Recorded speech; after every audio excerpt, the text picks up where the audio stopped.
మొదటగా కాంగ్రెస్ పార్టీపై మనం విశ్లేషణ చేద్దాం. యాక్చువల్గా కాంగ్రెస్ పార్టీ గెలిచిందా లేదా, కాంగ్రెస్ పార్టీపై వ్యతిరేకత ఉందా లేదా అనే అంశంపై గనక మనం విశ్లేషణ చేసినట్లయితే మొత్తం వచ్చిన రిజల్ట్స్ లో 79 మున్సిపాలిటీస్లలో కాంగ్రెస్ లీడ్ లో ఉండడం మనం చూసాం. కానీ 79లో కేవలం 65 మున్సిపాలిటీస్ మాత్రమే సింగిల్ పార్టీగా మ్యాజిక్ ఫిగర్ ని దాటడం జరిగింది. మిగతా 14 మున్సిపాలిటీస్ లో రేపు వాళ్ళు ఇండిపెండెన్స్ ని కానీ, ఎక్స్ అఫిషియల్స్ ని కానీ, లేదంటే ఎంఐఎం సహకారంతో మాత్రమే వాళ్ళు మున్సిపాలిటీస్ కి చైర్మన్స్ ని ఎన్నుకోవడానికి అవకాశం ఉంది. అంటే కేవలం 65 మున్సిపాలిటీస్ అవుట్ ఆఫ్ 116 అంటే మొత్తం వాళ్ళకు వచ్చినటువంటి సక్సెస్ రేట్ ఎంత అంటే 56%. అంటే 56% ఆఫ్ మున్సిపాలిటీస్ లో మాత్రమే వాళ్ళు ఒంటరిగా గెలవడం జరిగింది, మ్యాజిక్ ఫిగర్ ని క్రాస్ చేయడం జరిగింది. అంటే మరి ఇది కరెక్టా? దీన్ని బట్టి మనం ప్రభుత్వం బాగా పనిచేస్తున్నట్ట లేదా అనే దానిపై మనం విశ్లేషణ చేసినట్లయితే జనరల్ గా అంతకుముందు జరిగినటువంటి 2 లోకల్ బాడీ మున్సిపల్ ఎలక్షన్స్ గానీ, ఆంధ్రప్రదేశ్ లో జరిగిన లోకల్ బాడీ ఎలక్షన్స్ లో గానీ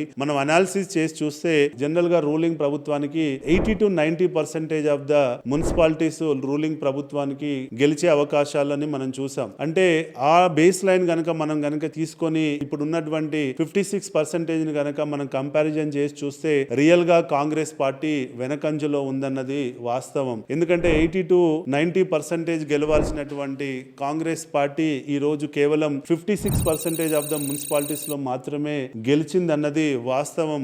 దీన్ని బట్టి గనక మనము ఇండికేటర్ ని బట్టి గనక మనం అనాలిసిస్ చేస్తే కాంగ్రెస్ పార్టీపై ప్రజల్లో కొంత వ్యతిరేకత ఉంది అన్నది వాస్తవం. అయినా గానీ ప్రజలు రాబోయే 3 సంవత్సరాల్లో అభివృద్ధి చెందుతుంది అని చెప్పి రూలింగ్ లో ఉన్న ప్రభుత్వంలో ఉన్న నాయకులను వెన్నుకుంటే ఎంతో కొంత ఫండ్స్ తీసుకొచ్చి మున్సిపాలిటీస్ ని అభివృద్ధి చేస్తారు అని చెప్పి వాళ్ళు కాంగ్రెస్ వైపు కొంత మొగ్గు చూపారన్నది వాస్తవం. సో కాబట్టి ఎక్కువ మున్సిపాలిటీస్ గెలిచాం కాబట్టి ప్రభుత్వంపై వ్యతిరేకత లేదు అని గనక వాళ్ళు అనుకుంటే వాళ్ళు మోసపోతారు, భవిష్యత్తులో వాళ్ళకి ఇబ్బంది అవుతుంది. ప్రభుత్వంపై వ్యతిరేకత ఉంది అన్నది వాస్తవము. కాబట్టి ఇప్పటికైనా కాంగ్రెస్ పార్టీలో ఉన్న పెద్దలు దీనిపై విశ్లేషణ పెట్టుకొని ఎందుకు మనం 80% ఆఫ్ ద మున్సిపాలిటీలో గెలవలేకపోయామనే దానిపై వాళ్ళు విశ్లేషణ చేసుకొని ఎక్కడ తప్పు జరిగిందన్న దానిపై వాళ్ళు ఆలోచించుకొని ముందడుగేస్తే రాబోయే 3 సంవత్సరాలలో వాళ్ళకి ఇంకా మంచి రోజులు వస్తాయని చెప్పి నేను అనుకుంటున్నాను.